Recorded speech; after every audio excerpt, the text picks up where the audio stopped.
बाबी ज्या आहेत त्या मी सांगितल्या आहे.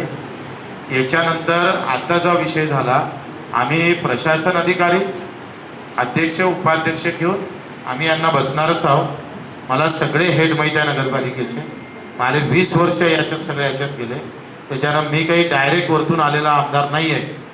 आम्ही ग्रामपंचायतपासून सुरुवात झाली तर इकडे जसं सुधाकर भाऊ सगळ्या स्टेपनं गेले तसं तुम्ही गेले, तसेच आम्ही पण गेलेलो आहे. त्याच्यानं शिवसाहेब प्रशासन एकदम चांगलं कसं करता येईल. कसं आहे, कधी कधी हजर न राहता सुद्धा आपण पाहतो त्याला वचक ठेवता येतो.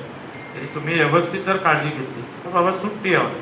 सोमवार आपण दिला का नाही, आणि एक मधातला एक दिवस घेतला तर हे 4 दिवस राहील. यांनी सगळ्यांना ते काम केलं. तुमची गोडी भाषा जी आहे बोलण्याची अधिकाऱ्याची, ती अतिशय गोड साखर ठेवून बोला. कधी कधी अर्धा प्रश्न तुमच्या बोलण्यानं वाढतं, अर्धा प्रश्न तुमच्या बोलण्यानं संपतं. व्यवस्थित जर समजून सांगितलं, सनद लिहा.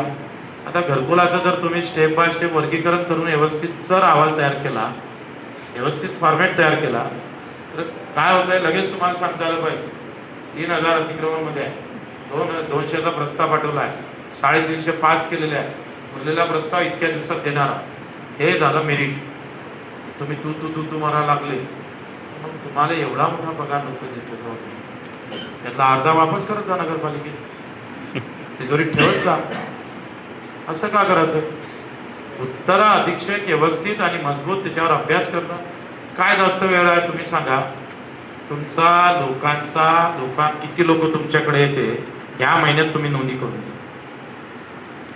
महिन्याभरात रजिस्टर ठेवा का नगरपालिकेमध्ये किती लोक कशासाठी आले, कुठल्या कामासाठी आले, रस्त्यासाठी किती आले, नालीसाठी किती आले, सगळी नोंद ठेवून आपल्यासमोर आपण बसलो आणि त्याच्यावर आपला ॲक्शन प्लॅन तयार.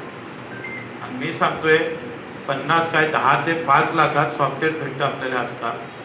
तुम्ही घर बसल्या भेटते ना भाऊ. तुम्ही त्यानं तिकडून पैसे टाकले, पैसे दाखल्याचे भरले का गटकीनं त्याच्या मोबाईलमध्ये दाखला गेला पाहिजे. लोक म्हणून झाली वा सुधारणा सुधाकर भाऊ आल्यावर, नाही का?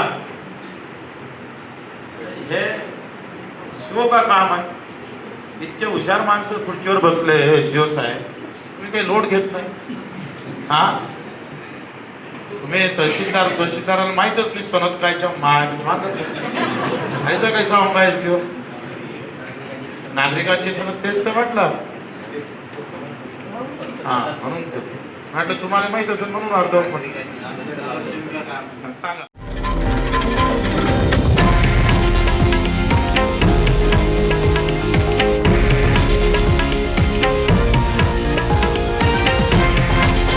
हे आहे देशातील नंबर 1 न्यूज नेटवर्क आणि आपण पाहत आहात TV9 मराठी, एकमेव.